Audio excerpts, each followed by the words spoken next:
Assalamu alaikum everybody, how are you all? Welcome to my channel easy English grammar tips.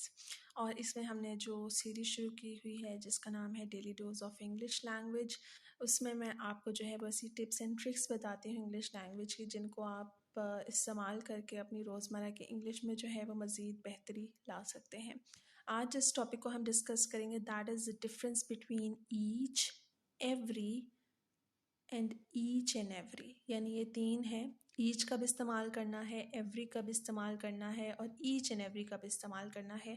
ये आपकी बात के मफहूम पे जो है वो डिपेंड करता है। In simple words like for each, each का मतलब होता है हर कोई। यहाँ पे देखिए लिखा हुआ है दो बंदों के लिए, यानी जब आप दो बंदों के लिए बात कर रहे होंगे, दो बंदों में से हर कोई, then you would use each.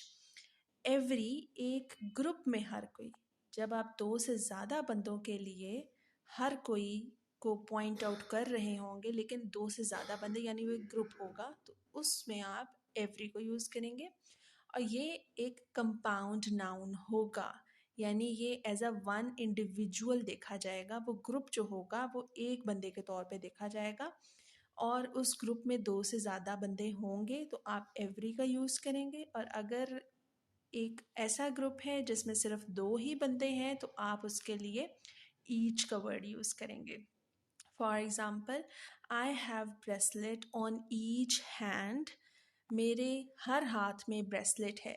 अब आपके हाथ कितने हैं? आपके हाथ सिर्फ दो हैं, इसलिए आप जो है वो ब्रेसलेट के साथ यहाँ पर ईच जो है वो यूज़ कर रहे हैं।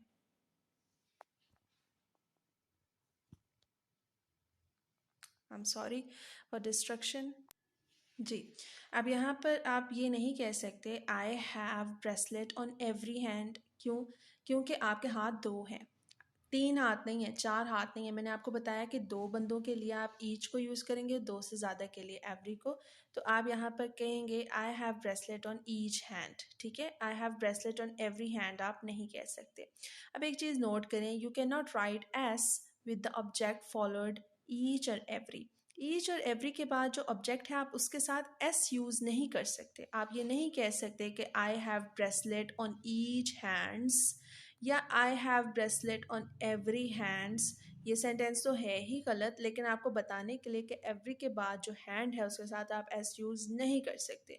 हाँ, आप ये कहते हैं कि I have bracelet on both hands, तो फिर उसके बाद इस सूरत में हैंड्स के साथ एस आएगा, क्योंकि आप यहाँ पर बोथ यूज़ कर रहे हैं। अगर ईच यूज़ होगा या एवरी यूज़ होगा तो फिर हैंड के साथ एस नहीं आएगा। आई होप आपको यहाँ तक समझ आ गई हो। एक और मिसाल देखें, she has a ring on every finger. अब यहाँ पर एक और चीज़ पहले नोट कर लें कि एवरी के बाद जो फिंगर का ये ऑब्जेक्ट है इसके साथ हम एस यूज़ नहीं करेंगे, नेवर, कभी नहीं। अब यहाँ पर ये देखें कि रिंग जो है वो हर उंगली में है। एवरी क्यों इस्तेमाल हुआ? क्योंकि आपकी टोटल 8 फिंगर्स हैं, because thumbs are not included. और अब ये देखें कि यहाँ पर हमने ईच नहीं कहा, हमने कहा every finger. To sum up, इसका मफहूम समझें, गौर से देखें। Each student passed the test. यहाँ पर मेरा मफहूम है कि एक एक स्टूडेंट ने टेस्ट पास कर लिया है। अब मैं कहती हूँ कि every student pass the test, यहाँ पर मेरा मफहूम है सबने पास कर लिया है। यानी मतलब तो एक ही है कि एक एक स्टूडेंट ने या सब ने, लेकिन जब मेरा मफहूम होगा, मेरा ये मकसद होगा कि मैं एक एक को पॉइंट आउट करूँ तो मैं ईच का वर्ड यूज़ करूँगी। लेकिन जब मैं चाहूँगी कि मैं सबके बारे में एक ही दफ़ा बात कर दूँ और मैं कहूँ कि सब ने कर लिया है, तो तब मैं एवरी का वर्ड यूज़ करूँगी। एक चीज़ और नोट करें कि सब में दो से ज़्यादा मैं पॉइंट आउट करना चाह रही हूँ। ईच में मेरी मुराद है एक एक, और एवरी में मेरी मुराद है दो से ज़्यादा, यानी सब ने। अब यहाँ तक अगर आपको समझ आ गई है तो ये चीज़ तो बिल्कुल आसान है कि ईच एंड एवरी यूज़ होता है ज़्यादा ज़ोर देने के लिए। जब मैं कहूँ each and every student pass the test, तो मेरा मतलब है सब ने कर लिया, कोई एक भी ऐसा नहीं बचा जिसने टेस्ट पास ना किया। और एक चीज़ नोट करें कि यहाँ पर स्टूडेंट के साथ हमने एस फिर से यूज़ नहीं किया, because we have each and every in our sentence. I hope आपको ये बहुत अच्छे से समझ आया होगा। मैंने जो आपको टिप या ट्रिक बताई है उसको जहन में रख के आप ईच एंड एवरी का इस्तेमाल बहुत अच्छे से कर सकते हैं।